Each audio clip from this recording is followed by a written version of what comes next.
Hello and welcome to an audio-visual presentation brought to you by Team 1 of Marketing 456.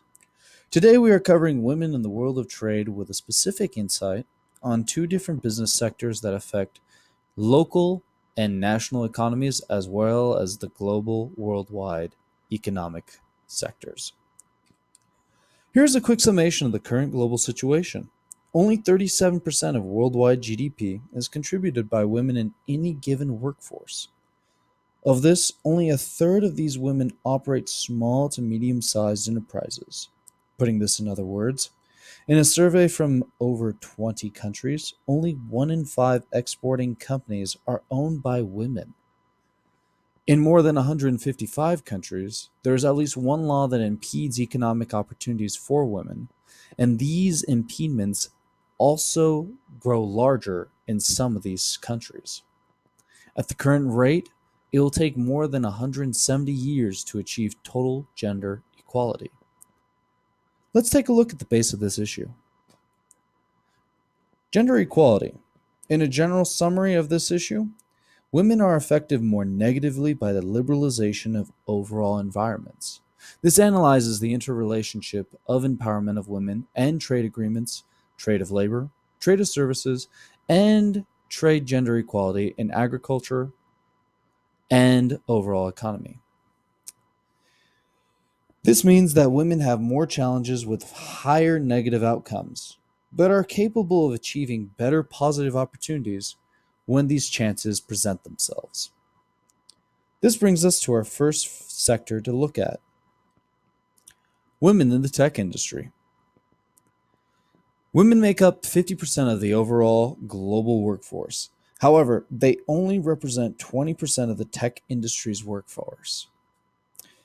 This is further confusing because a large interest in technology is taken away from girls of the age of 12.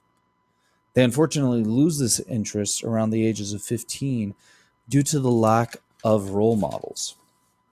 Progress is being made to change this, but there's a lot of catching up to be done to thoroughly see an increase in tech industry workforce. Times are ever changing, fortunately. Companies are pushing for training staff in unconscious bias awareness. This helps boost women's confidence in their roles and helps them better perform in their positions at work. As a starting point, keywords are being fixed and thoroughly replaced in the interview process for hiring so as to hide and make sure that interviews are not male-oriented in the tech industry. Let's move on to the next sector: women in the financial industry. This sector is dominated by women in Australia. However, this is only for general positions and not managerial roles. There's no concrete correlation between equal employment opportunities and women in management roles for this Australian sector.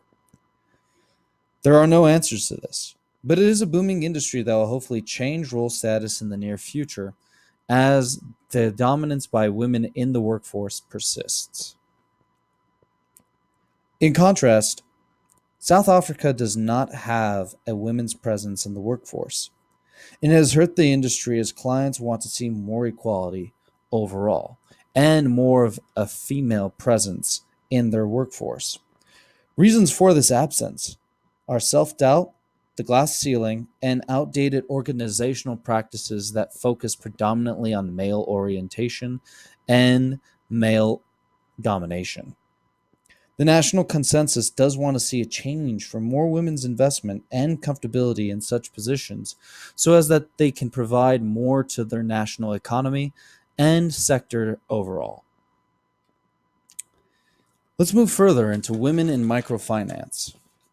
Microloans have been a huge help in empowering women of the nation of Ghana to start their own businesses. This has proven that women who work for themselves improve their own welfare, and these microloans have helped further their opportunities for business advancements. For Ghana, these women receive training in the following business ideals: increasing working capital, creating stronger relationships between suppliers and customers, and making profitable product lines for selling. One of the topics that plays an integral role in a women's business development and management for better positive opportunities is literacy. It plays a huge role for vocational training.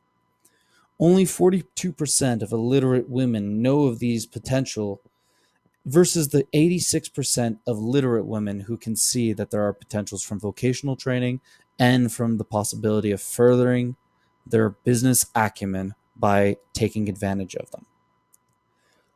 Let's take a look at the initiatives being done to change that and help women become more literate in the business world. There are several global initiatives aimed at changing the status quo. The Geneva-based workshops and outreach activities have consistently been helping women in the European area to further enhance their possibilities in any business sector. Air for Trade holds several summits to further women's economic empowerments, as well as Enhanced Integrated Framework supports entrepreneurial business creations by providing microloans as well as furthering women empowerment in their managerial position. Women play a big factor in countries' economic and developmental growth, and this helps them further in any given aspect. As such, let's take a quick look at a video that will present further work from Enhanced Integrated Framework.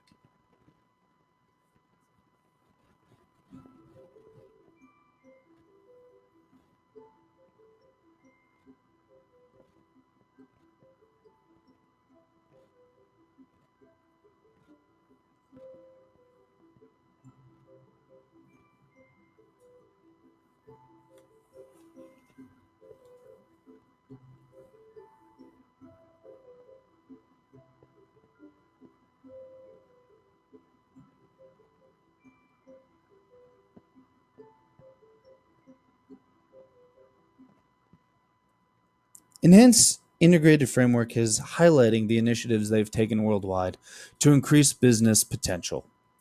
In conclusion, women are greatly beneficial to any global sector in any economy, regardless of country, continent, or the global economy. They provide insight that can vastly improve organizational performance and help any company's profitability. This can help anyone business-oriented overall. Thank you for watching. Looking for citations and references? Please look for further information on our executive summary. Thanks again.